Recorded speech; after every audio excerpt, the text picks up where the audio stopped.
Hello, my crafty friend, and thank you so much for tuning in to my little junk journal flip through video of the day, or I should say of the week. These are kind of a weekly thing that I upload on Sundays.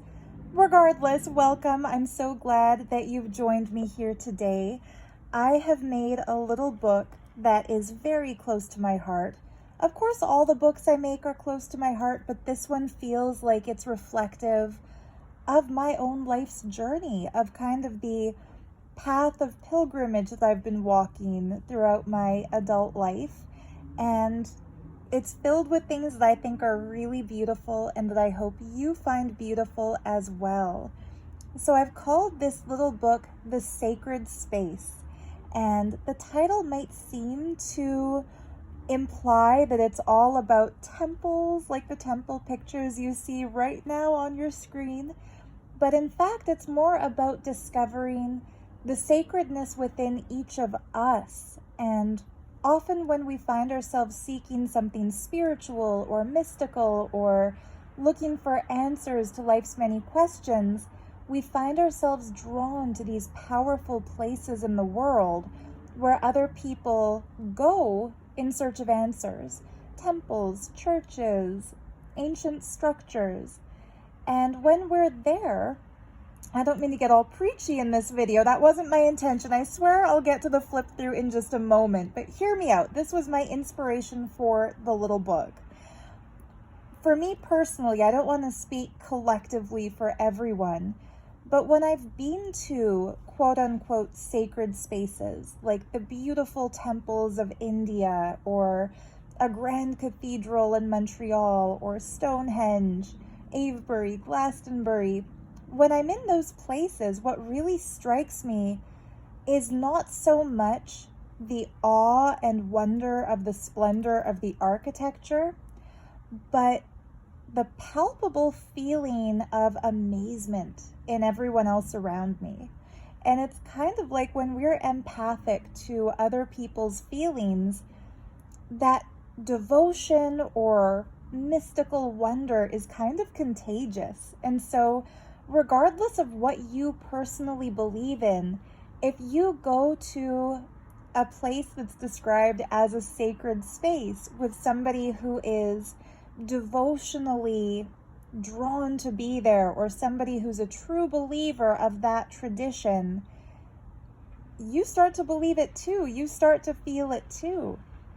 And whenever you feel that sacred feeling, personally, I believe that that changes you for the better for the rest of your life. You'll always carry that experience with you and remember how wonderful you felt when you gazed upon some gorgeous antique stained glass window and felt the light streaming in, or you touched an ancient stone erected by mythical peoples of the past, or maybe it's the pyramids, or maybe it's a temple, or whatever it might be. And yet at the end of the day, all of them, I don't think there's one true religion or one greatest place of all the places. I feel like the greatest sacred space within each of us is our inner space, because if we didn't exist to perceive the so-called sacred externally, it would be meaningless. We're the ones who kind of give it meaning, I believe. And so this little booklet, I filled it with postcards and pictures and ephemera collected from external sacred spaces.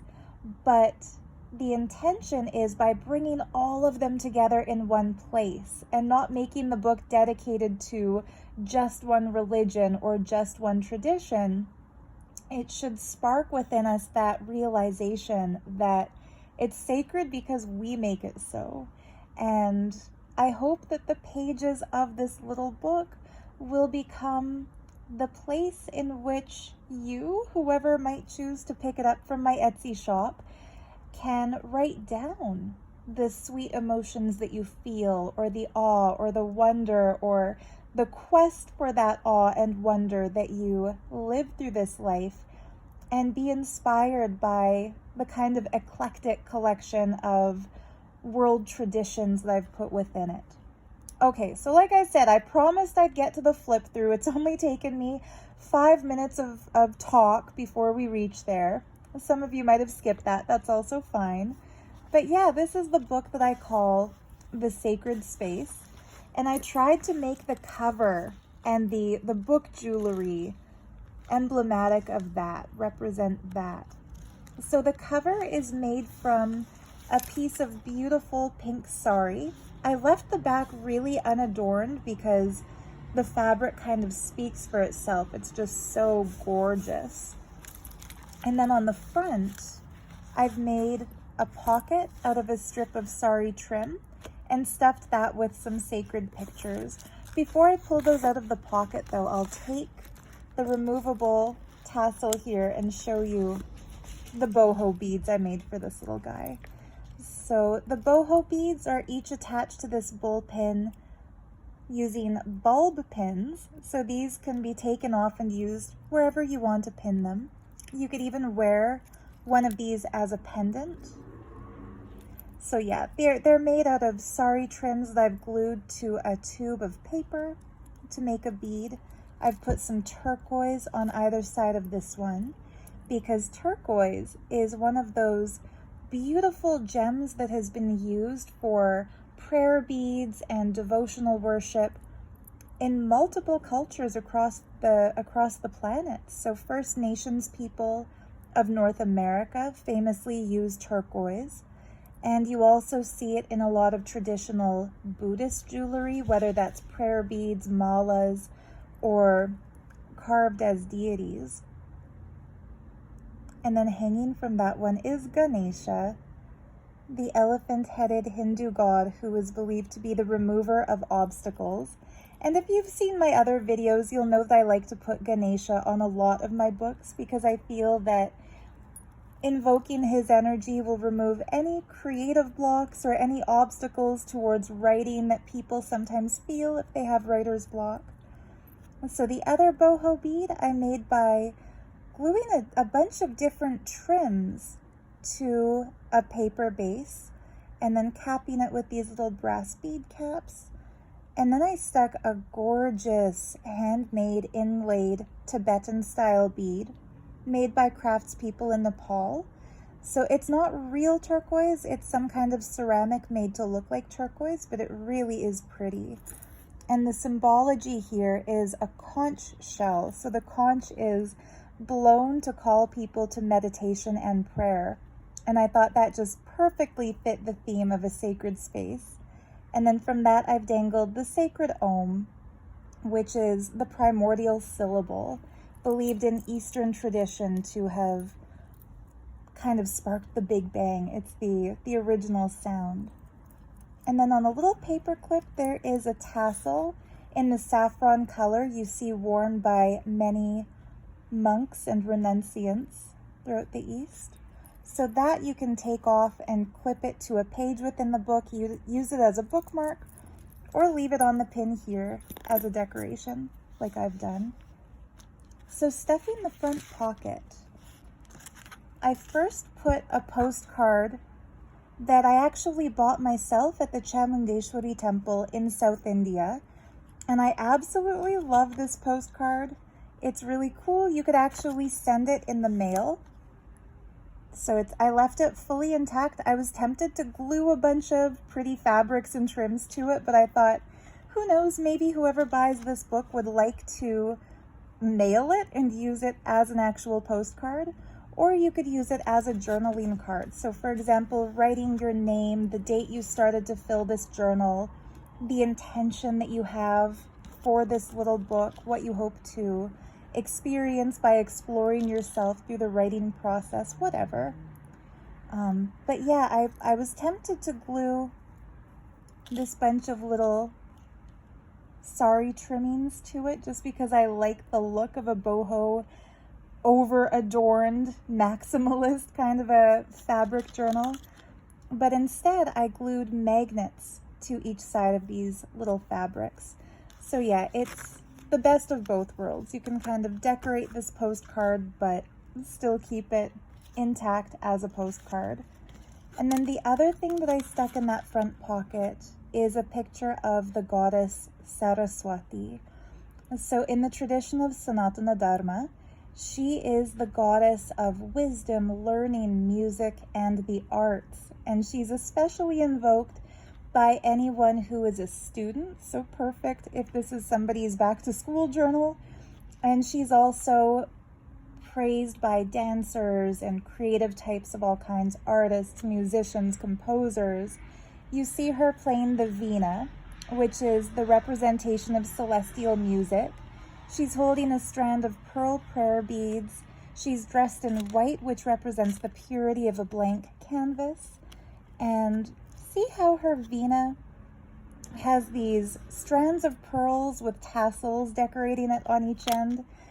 I kind of mimicked that when I found a strand of faux pearls that had once been part of an Indian earring that had broken.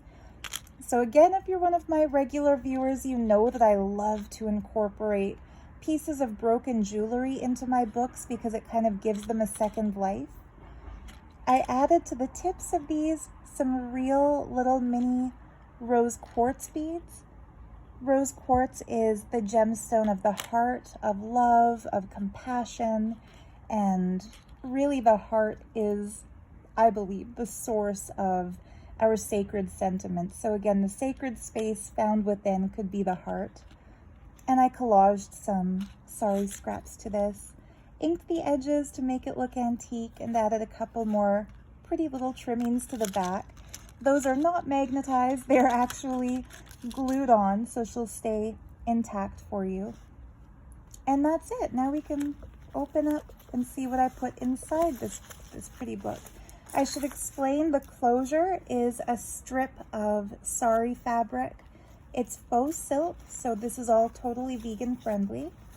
And I deliberately roughed up the edges. I kind of scrunched it, wet it, and left it overnight to become kind of rough looking, which might seem strange for a closure of a book. I know a lot of crafters like things to be perfect and pristine, but what I was kind of going for, and you might want to do a Google image search to see what I'm talking about here, but what I was going for was the look that you see on Tibetan Buddhist prayer beads, where they've tied some strands of red cloth to the bottom.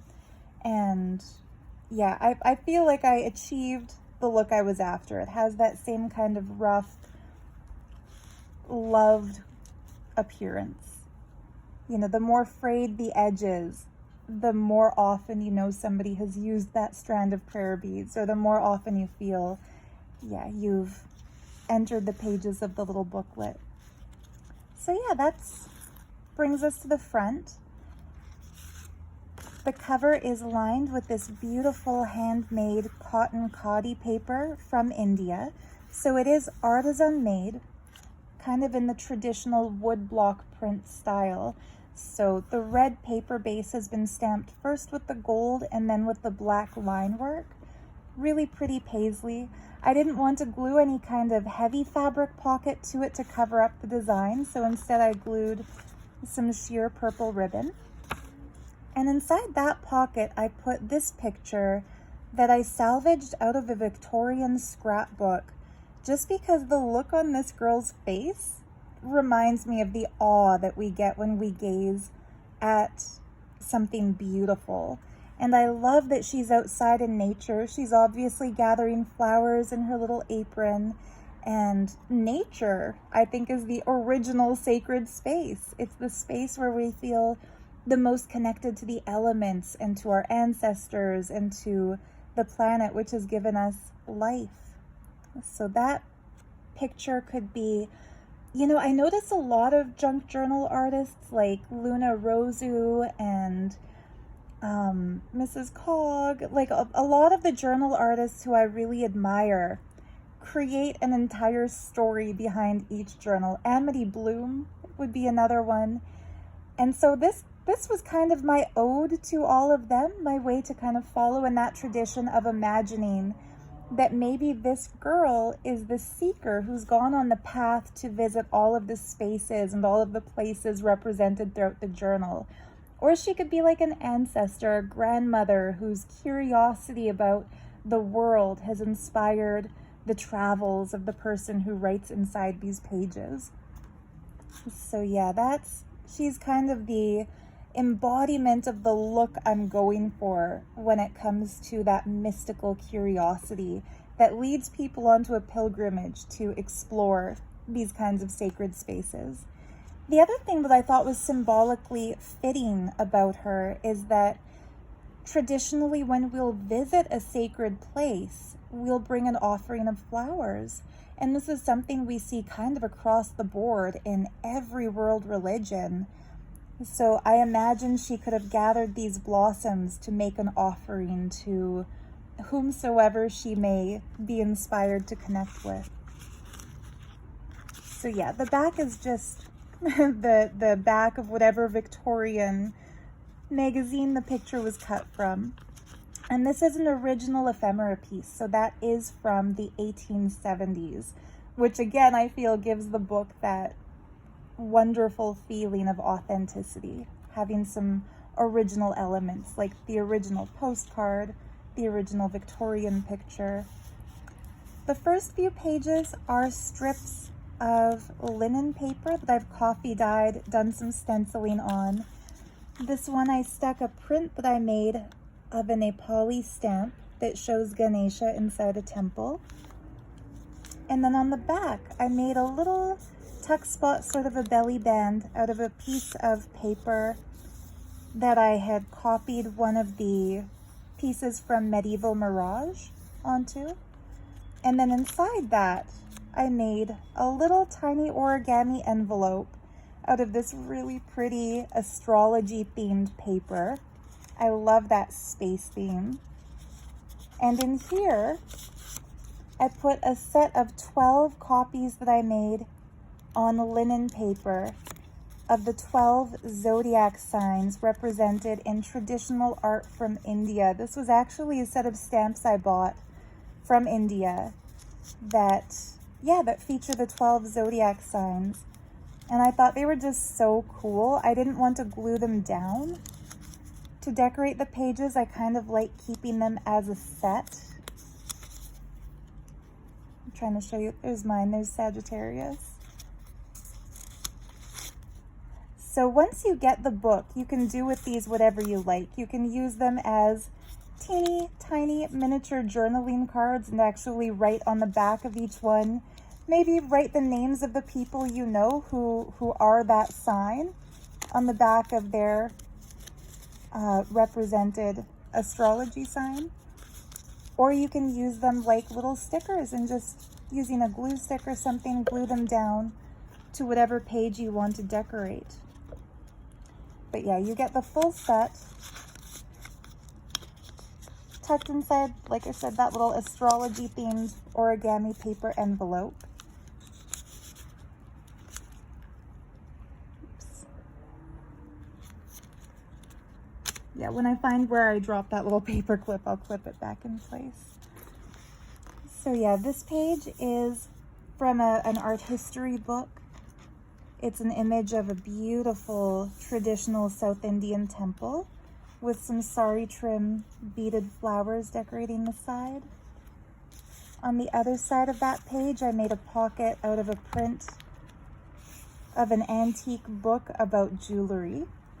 My other hobby, my other passion, I should say, is making gemstone jewelry, and I feel that jewelry is more than just a decoration that we wear. It's a symbol of who we are. Like, a person's taste in jewelry shows whether they're interested in, modern fashion and keeping up with the trends and being current, or if they're into the historical movements of, the vintage world, or if they're into crystal healing or cultural significance. Here's a bracelet that I just made this morning for my other Etsy shop called The Art of Gems, using a piece of a broken Indian earring called a jhumki, along with fluorite, a stone of wisdom, and the sacred turquoise. I'm going to try to remember to wear jewelry I've made in these journal flip through videos so that you can see not only my book work, but also my bead work. Anyhow, I printed out a set of 3 of these images, and made one into a pocket. I'm trying to get the camera to pick it up because I actually went over some of the details with gold acrylic paint, so it catches the light and looks a little bit more textured than if it was just printed. And then I made a little journaling card inked up on the inside to look antique. And this is a page from a coloring book of mandala designs and Mendi designs. Some vintage music paper. I made a pocket out of a printable. I'll list the shops where I bought the printables in the description below. And into that pocket, I put a page that I printed from another Etsy shop that shows this really cool unicorn and puppy dog constellation and old star charting instruments. And the back is left so that you can easily write your thoughts on it, do some journaling.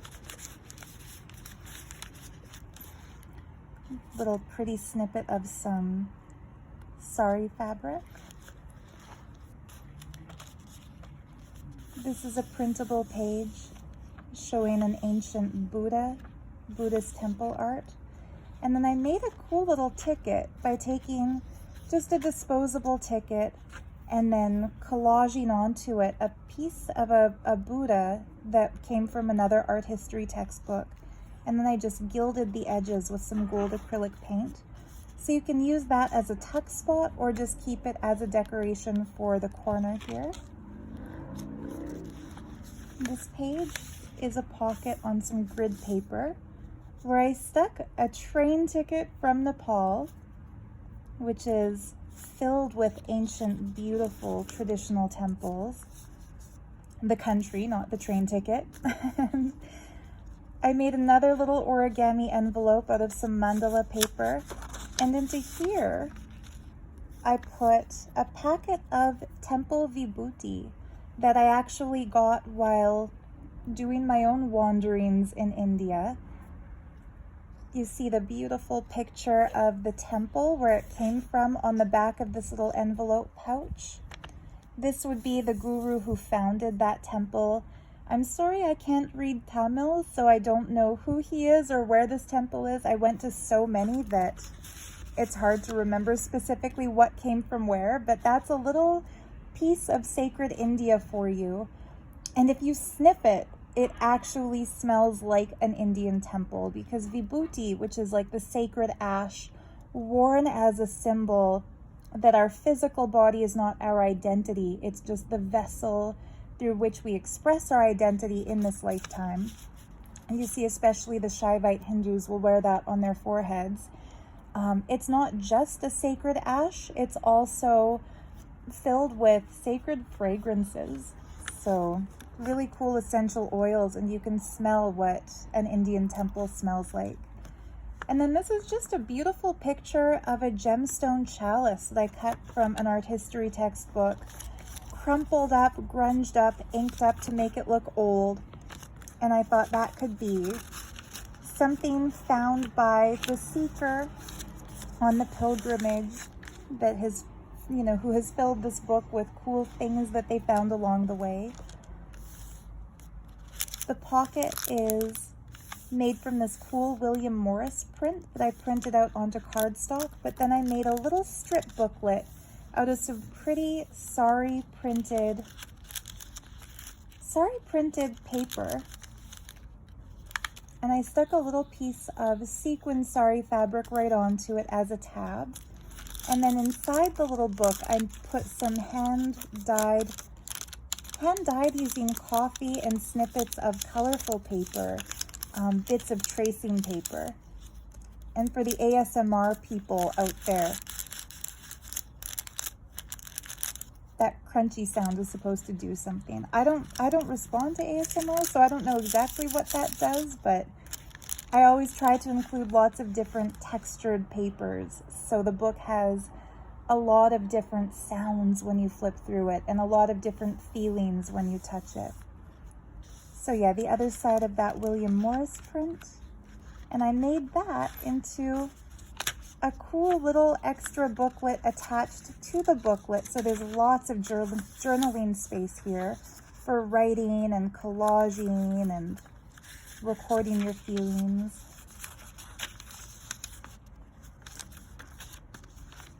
And then hidden under that little booklet, there's a pocket that I made from a print of a Japanese temple.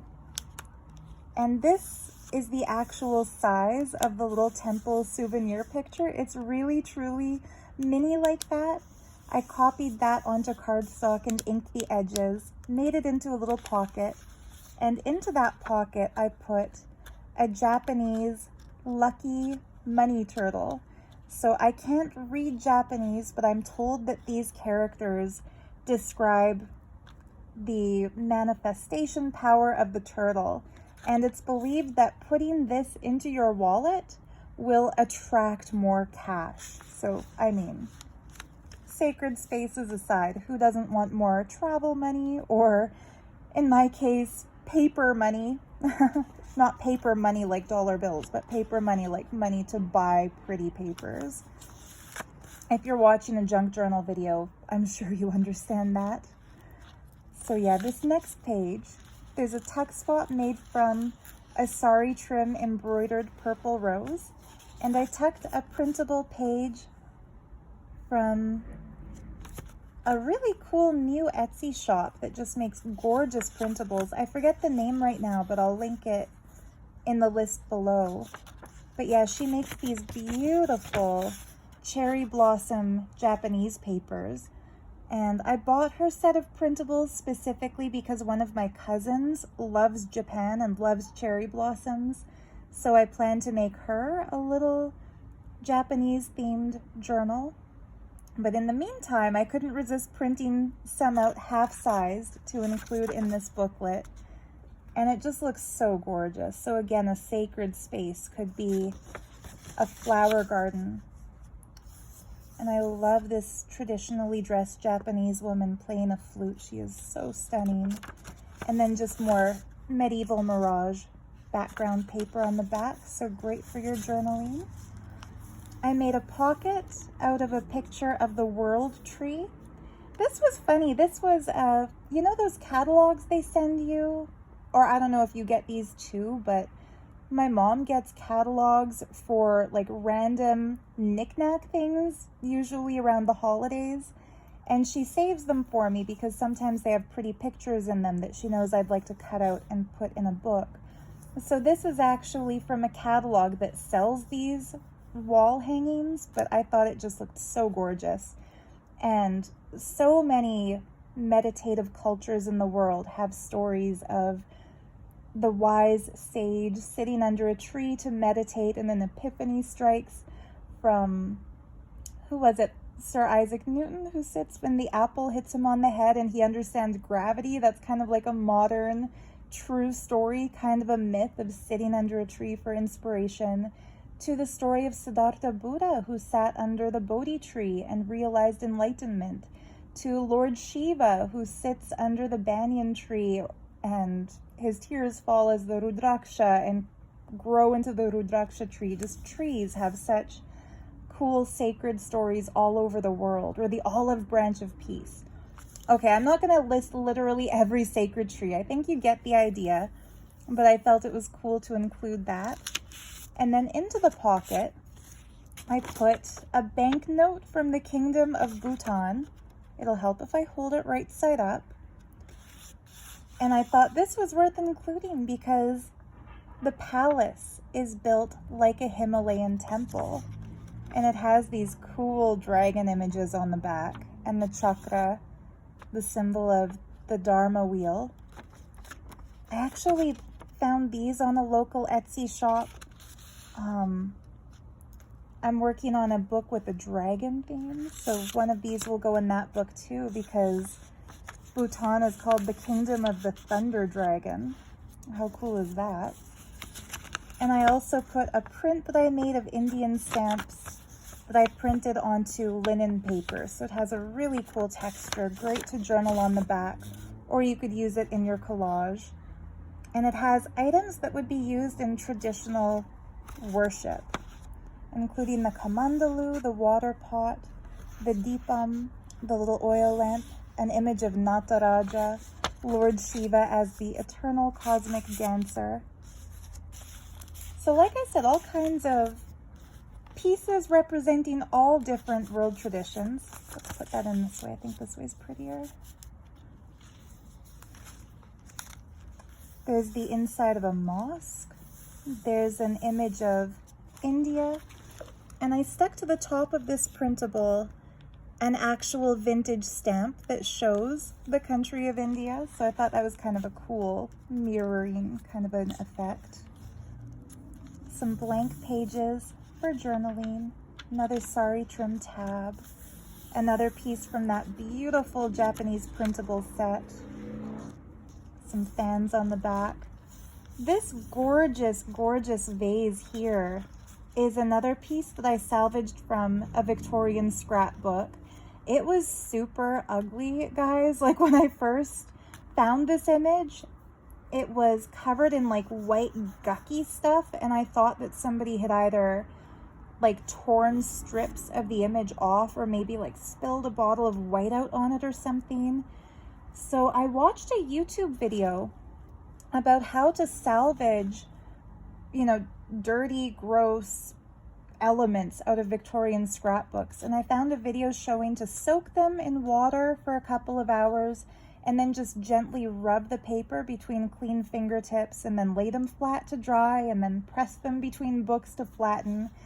And it actually worked. Like the gucky stuff that was all over it was paper. So I think it probably at some point that book got wet and the pages all stuck together and somebody tried peeling it off and it made it worse. But I felt like an archaeologist, at a dig, uncovering this pretty image. So I printed it onto cardstock. So this isn't the original, this is a print.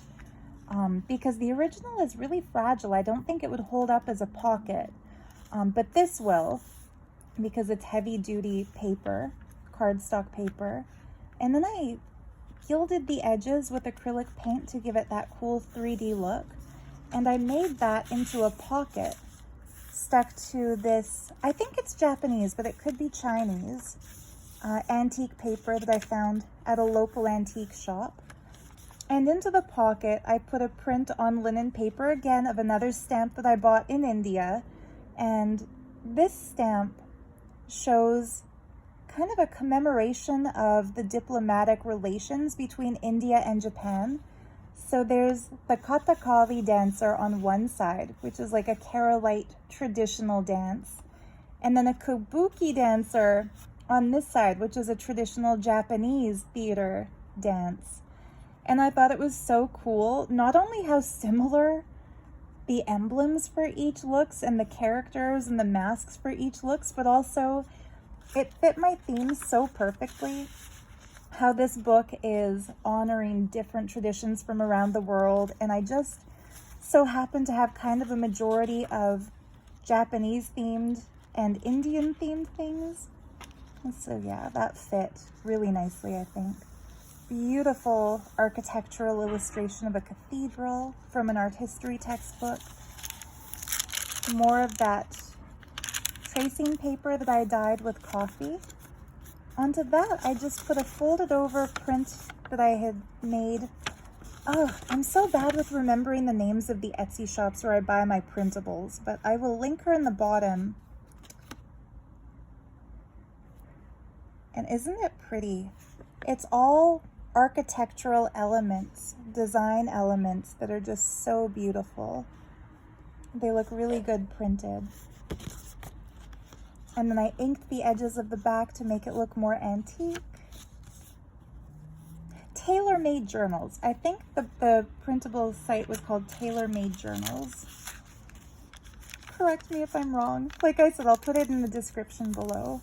But yeah, that'll be pretty. You can cut out, for example, you could cut out the little elements like these pretty little angels here and then glue that onto something you want to adorn. Or you could just use the whole sheet as it's printed to write on. I think it's just really, really pretty. This page here has a movable element, so you can collage all over this, or you can paint it with gesso and then write or draw or paint over it. Do whatever you want. But yeah, there's an astrology wheel that shows all the different zodiac signs. And if you turn the page and flip this down, you can actually write, draw, collage, or paint on the back of that zodiac wheel element. So it's kind of like some secret journaling space for you. And I just attached it with the brad, so you could glue something over this if you want to make it permanently adhered, or you can just take it off and put it somewhere else if you'd rather have it somewhere else. So an ancient sacred space, the Temple of Poseidon. I made a belly band from a snippet from an art history textbook and just stuck a little bit of sari fabric to it for the added texture, put a butterfly.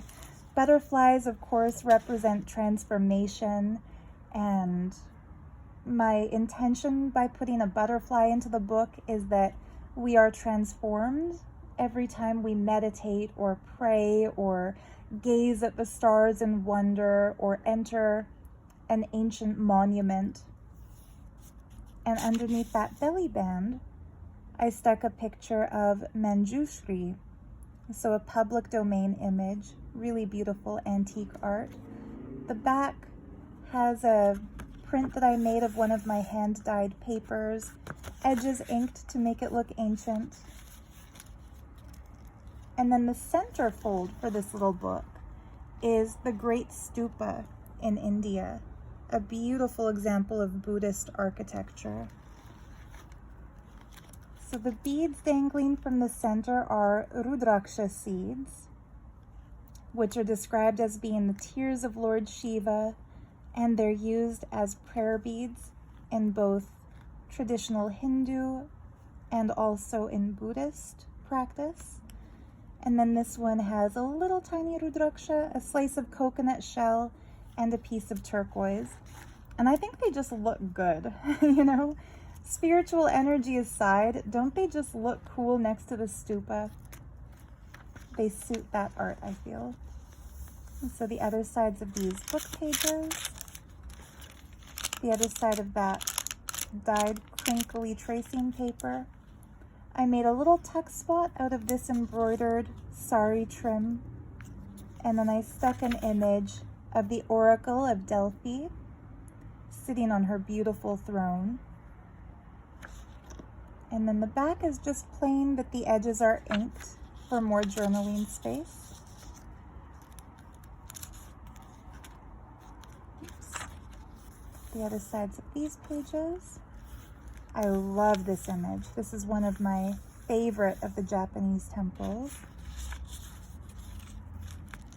My Auntie Marilyn has pointed out to me that in my videos, I say this is my favorite a lot. So I'm kind of trying to reserve my enthusiasm, because in this book, I can already tell you my favorite thing comes at the end. So I'm trying to avoid using that word until we get to the very last page. I put some washi tape just to decorate the sides of this paper. A gorgeous image of Lakshmi with Saraswati and Ganesha. So the goddess of wealth and abundance and generosity, the goddess of art and culture and wisdom, and the remover of obstacles all together. Beautiful example of arches within Islamic architecture. I stuck a little sample of fabric that came from my grandmom's collection. She gave me all kinds of fabric snippets when I started making journals. And this has been part of my hoard for a long time because I just loved it so much. But the shape on the corner reminded me so much of the top of that little doorway that I kind of felt like this has to go in here. So you can either keep it just as a little decorative piece within the book, or you can use it in some kind of textile collage, textile artwork. Some pretty sari trim. And then on the other side, I stuck in a stunning postcard from Thailand. I think this is the Royal Palace in Bangkok. The Chakri Mahaprasad Hall, Grand Palace. Yeah, so that would be like the royal eating hall. I think, if my Sanskrit translation matches in Thai culture as well, because Maha is like great or grand, and prasad is the name for food that's being energized by offering it to a deity. So Mahaprasad would be like the great energized food. So I'm guessing this would be like a banquet hall of some kind. But it also looks like a temple, so I love it, love it. This is a vintage postcard, but I don't see why it couldn't still be mailed if you stuck some postage to it or use it as a journaling card. This page has a tiny little detail, some cut Dresden paper as a tuck spot. I put some pretty washi tape on this one too, because the washi tape has kind of a temple in the mountains, art details. And into that little tuck spot, I made a little envelope out of this beautiful temple statue from South India. She would be an apsara, or like a divine dancer. And on the envelope, I made a tiny little pocket with a cut strip of decorated paper on the bottom and stuck a beautiful stamp showing some Christian art. Like I said, I tried to give representation to all major traditions from Guyana, so that you could either keep it in this little mini envelope or you could use it in your collage work somewhere. And just another pretty dyed piece of paper for your journaling pleasure.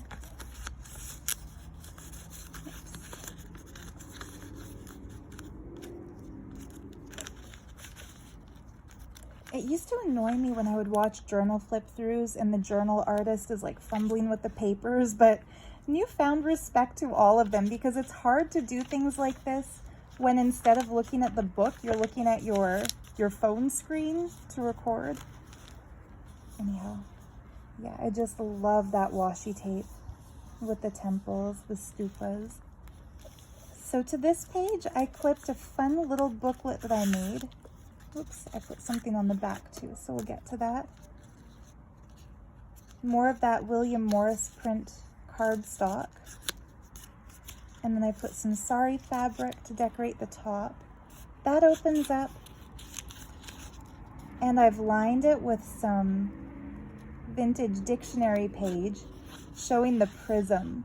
And I thought that's obviously reminiscent of a pyramid and an album cover, whatever your sacred space might be.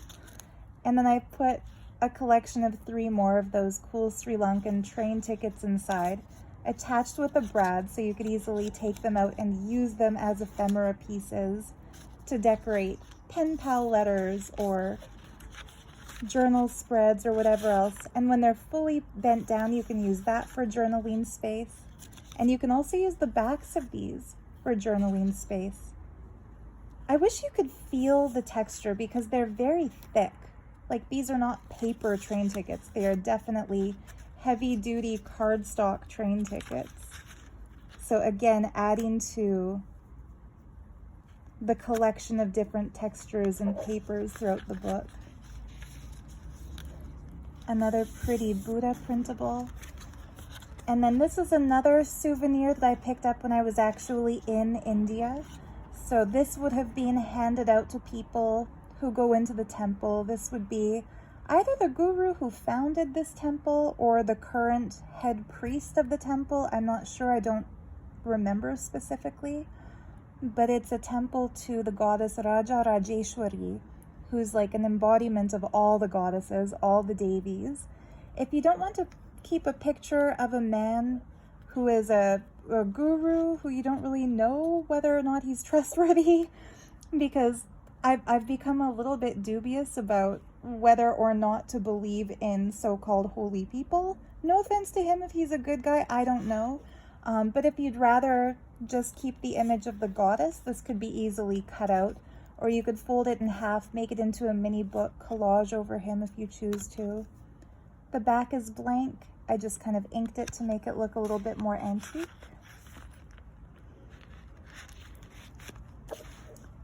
The other side of that vintage music page, and I put one of my favorite sari trims. There's the word favorite again. Maybe take a shot every time I say favorite. I don't know. I don't know how you like to watch these videos. But yeah, it's got these beautiful sequin flowers and embroidery bits and the heart made out of faux pearls. I think it's just gorgeous. And you could use that as a fabric flip, write, draw, or collage under it, or use that to kind of hold something in place. You could put a little dab of glue along the bottom and make it into a pocket. I try to leave my journals open-ended so that whoever buys them can kind of make them their own. So here I put more printed India stamps as another journaling card. And then into these golden picture corners, I put a print that I made of the stunning Ramakrishna temple. And it just looks so beautiful in those sepia tones. So I inked the back to be another journaling card, and you could write or draw or collage on the journaling card and then put it back into the gold corners kind of backwards to showcase the image of your choice instead. But yeah, I just used that as a little tuck spot for that sheet. Here's the other side of that coloring book page. And doesn't it look cool? I wish I could say I did this on purpose, but I put the little booklet together and then I noticed the mirrored effect between the top of this gorgeous building and the details within this henna art design. So it's just so beautiful. Put some washi tape on the bottom just for added texture and color. And then the other side shows a gorgeous carving from a temple. These are not the deities within, this is just the outside of the building, if you can believe it. So gorgeous.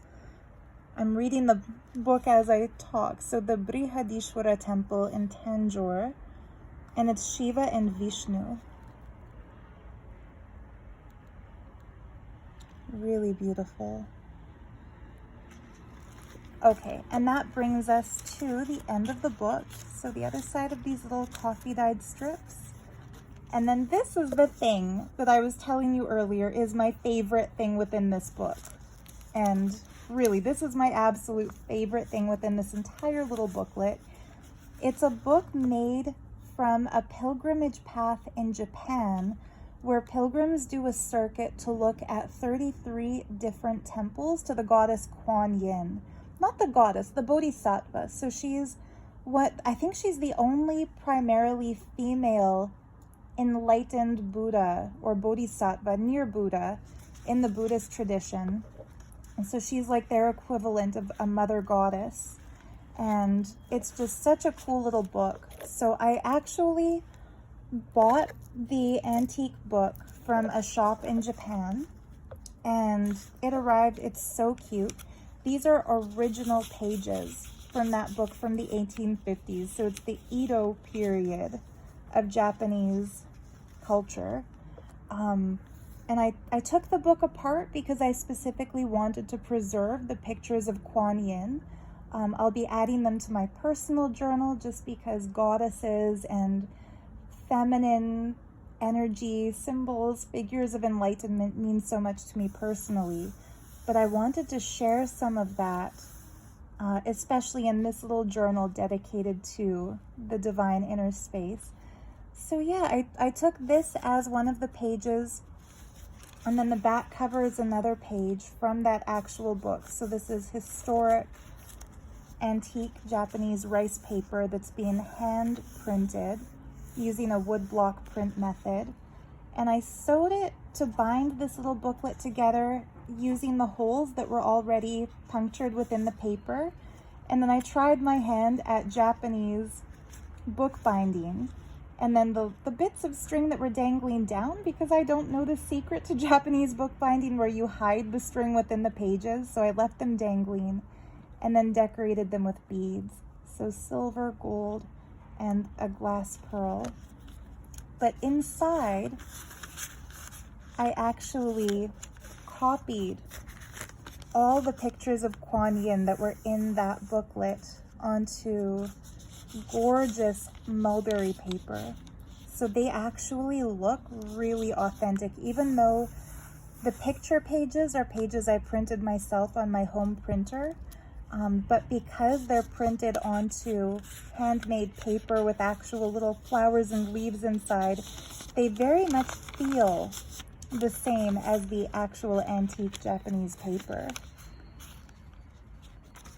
And I left the other sides of these prints blank. There's a lot of bleed through from the ink because they're pretty much as thick as a tracing paper would be.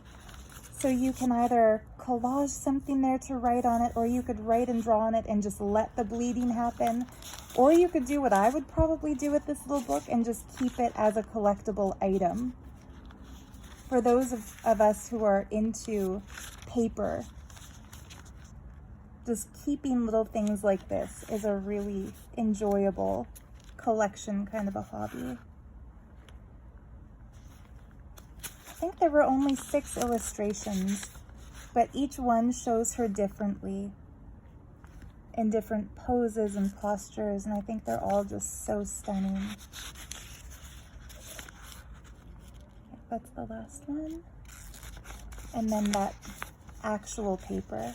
And I thought this was cool. I always kind of wondered how Japanese woodblock prints work because I've felt rice paper before and it's so thin that it's transparent. So I wondered, how do they do this without the bleed through? And in taking apart that little booklet, I discovered it's actual double thick. So it's a single page. You see the ink does bleed through, but it's folded over. So this is one page that's been printed and then folded into the book. And I did not ink the edges. That's actual antique ware making them look like they've been inked. That's like the look we're going for when we ink stuff. So I thought that was just so cool. So there's some very old, very beautiful traditional Japanese character art for you. My favorite thing in the book. And then one last little booklet, paper clipped into the back page. I didn't stick any pockets or anything over this because I just love that handmade paper from India so much. I did put a paper clip into it, but you can take that out. It has a little mini key charm that came in a set of little key charms, but this one looked kind of ancient and Catholic to me. I'm not sure what the symbol is, but it looks really cool. So I just stuck that onto the lining paper, and I used that to hold in this little book that I made by making a color copy of a beautiful antique French postcard that features Lourdes. And I copied the back of another postcard of Lourdes to make the back of this little booklet, inked the edges after copying it, and then made just a little staple bound book filled with pretty periwinkle colored blue. I matched my nails to the booklet. That's a happy accident. I wish I could say that was on purpose. That was a happy accident. So yeah, inked the edges, great journaling space here. You can write on these little blue pages. The reason I picked this shade of blue is that to me, this is the color of blue that most represents Mother Mary in the Christian Catholic kind of tradition, and Lourdes is a church dedicated to her. So divine feminine from this tradition, Kuan Yin is divine feminine in that tradition, Saraswati and all the other deities are divine feminine in the Vedic tradition. So yeah, you can kind of see the theme I was going for here. This page is an antique French book page that I found at a local antique shop. And I left it plain, so you can collage over this, draw over it, write over it, and it's folded up to make a little mini pocket so you can stick some ephemera in there. I did put a dab of glue on the edge to make it a fully enclosed little pocket. But yeah, just a cute little mini booklet that you can either keep within the journal or take out and bring with you if you're doing some journaling on the go. But yeah, there she is, the finished piece of the sacred space. And I hope that, yeah, that you enjoyed watching this flip through as much as I enjoyed making this beautiful little book. And thank you for sticking with me for almost an hour. My goodness, I haven't been paying attention to the time. I obviously had more to say than I thought I would. I finally found my little paper clip here too. So what was it that fell out that I was going to clip back in? You know what? It's not your problem. I'll do that off camera, but I promise I'll repin whatever fell out before shipping this to the new owner. The last funny story I want to share before I conclude this week's journal flip through video is that this beautiful image here is in a book that I bought at a local thrift shop about Sri Lanka, and I almost pulled this image off the book to include within the journal because it's a really cool mashup of cultures and architectural designs.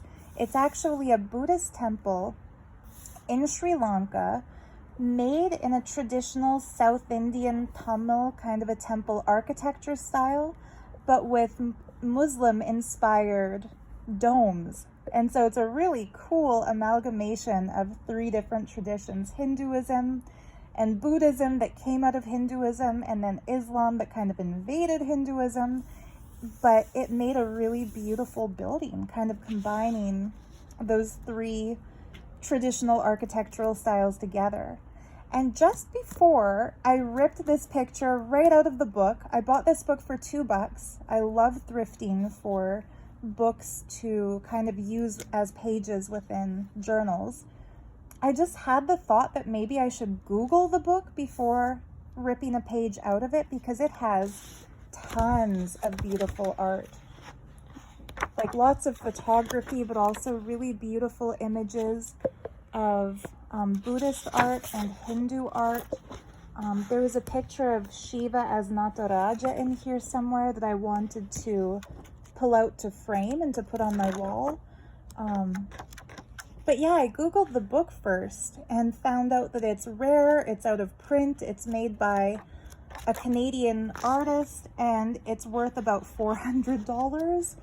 So yeah, I found pictures of temples to use within this little book elsewhere. I didn't want to destroy a $400 collectible book, but I still wanted to kind of feature this temple in the video somehow, so that's why I picked it as the background image. Anyhow, thank you so much for watching this extremely long video of an extremely small little journal. It's one of my minis, so it's only about the size of my hand. But I hope it becomes a beautiful sacred space for you, or an inspiration for you to make a book like this of your own. I so welcome any comments you might have, any questions, any suggestions for future videos, and I look forward to hearing from you. Thanks again for watching. Links to my Etsy shops, as well as the shops where I bought the printables that I use, will be in the description below. And for now, much love to you, and we'll see you in next week's journal video. Bye.